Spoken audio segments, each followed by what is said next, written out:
आज हम जानेंगे बौद्ध धर्म और गौतम बुद्ध के बारे में। बौद्ध धर्म विश्व के प्रमुख धर्मों में से एक है। ईसाई, इस्लाम और हिंदू धर्म के बाद यह विश्व का चौथा सबसे बड़ा धर्म है। विश्व की लगभग 7% जनसंख्या बौद्ध धर्म को मानती है, जिसमें 0.7% भारत में है।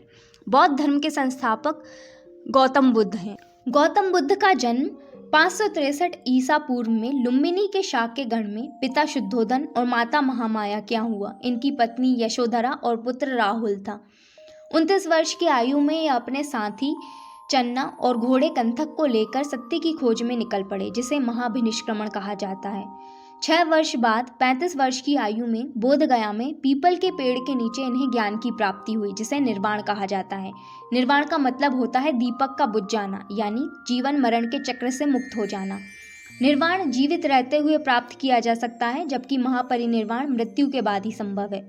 गौतम बुद्ध ने अपना प्रथम उपदेश सारनाथ में अपने 5 ब्राह्मण शिष्यों को दिया, जिसे धर्म चक्र प्रवर्तन कहा जाता है। कुशीनगर की हिरण्यवती नदी के किनारे गौतम बुद्ध की मृत्यु हुई, जिसे महापरिनिर्वाण कहा जाता है। बौद्ध दर्शन की बात करें तो यह नास्तिक दर्शन है। इसने वेदों की प्रामाणिकता को अस्वीकार किया है। बौद्ध धर्म ईश्वर और आत्मा को नहीं मानता, बल्कि बौद्ध धर्म में मानव को 5 स्कंध, जिसमें रूप, वेदना, संज्ञा, संस्कार और विज्ञान से निर्मित बताया गया है।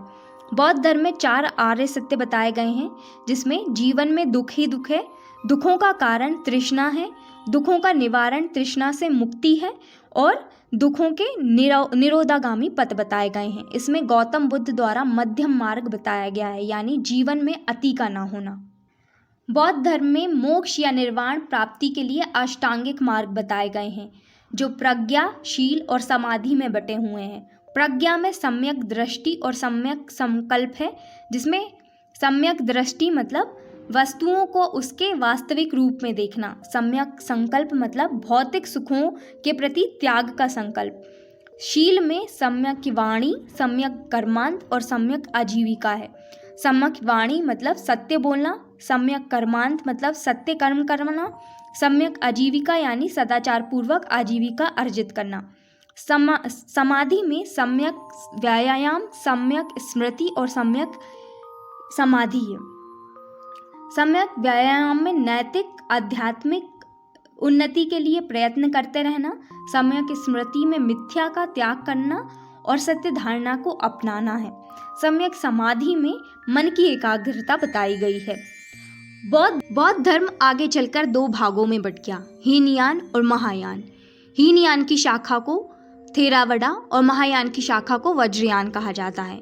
हीनयान बौद्ध धर्म व्यक्तिवादी था, यानी हर व्यक्ति अपने प्रयत्नों से मोक्ष प्राप्त करता है, ऐसा माना जाता था। इसमें गौतम बुद्ध के अपदीपोभव को मान्यता दी गई है।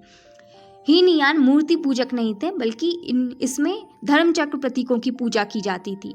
इसमें गौतम बुद्ध को महापुरुष माना जाता था, ना कि देवता। हीनयान के ग्रंथों की भाषा पाली थी। सम्राट अशोक द्वारा हीनयान बौद्ध धर्म को ही अपनाया और संरक्षण दिया गया था।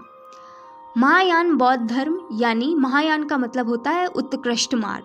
महायान बौद्ध धर्म मूर्ति पूजक थे और इनमें तीर्थों का भी महत्व था। महायान का अर्थ बोधिसत्व प्राप्त करना है।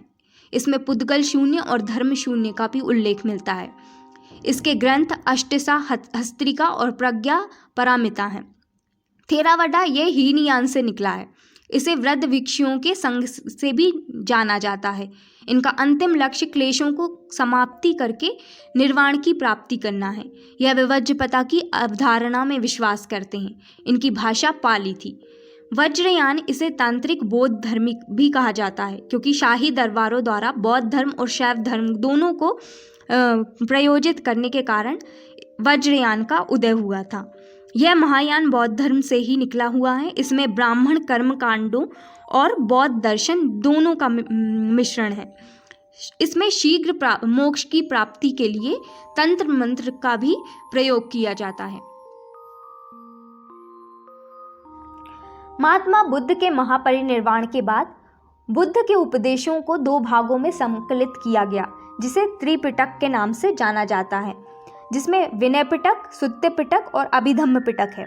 विनय पिटक में इसमें बुद्ध द्वारा उपदिष्ट संघ संबंधी नियम और आचार्य की शिक्षाएं हैं। इसे उपाली ने संकलित किया था। सुत्त पिटक त्रिपिटक में सबसे बड़ा और सर्वश्रेष्ठ माना जाता है। यह धार्मिक सिद्धांतों के संबंध में भगवान बुद्ध के प्रवचनों का संग्रह है। इसे आनंद ने संकलित किया था। अभिधम्म पिटक, इसमें बुद्ध के दार्शनिक सिद्धांत हैं। इसे मोगलीपुत्र तिस्स ने संकलित किया था। इसमें सबसे पहले संस्कृत भाषा का प्रयोग किया गया था। त्रिपिटक के अलावा दीपवंश, महावंश और मिलन अन्य बौद्ध ग्रंथ हैं। प्राचीन काल में 4 बौद्ध संगीति हुई। पहली संगीति राजगिर में अजातशत्रु के शासनकाल में हुई, जिसके अध्यक्ष महाकश्यप थे, जिसमें उपाली ने विनय पिटक और आनंद ने सुत्त पिटक को संकलित किया। दूसरी संगीति वैशाली में सम्राट कालाशोक के शासनकाल में हुई, जिसके अध्यक्ष सबाकामी थे, जिसमें विनय पिटक के 10 विवादित बिंदुओं पर चर्चा हुई। तीसरी संगीति पाटलिपुत्र में सम्राट अशोक के शासनकाल के दौरान हुई, जिसके अध्यक्ष मोगलीपुत्र तिस्स थे, जिन्होंने अभिधम्म पिटक को संकलित किया। चौथी संगीति कुंडलवन में राजा कनिष्क के शासनकाल में हुई, जिसके अध्यक्ष वासुमित्र थे, जिसमें बौद्ध धर्म 2 भागों हीनयान और महायान में बटा।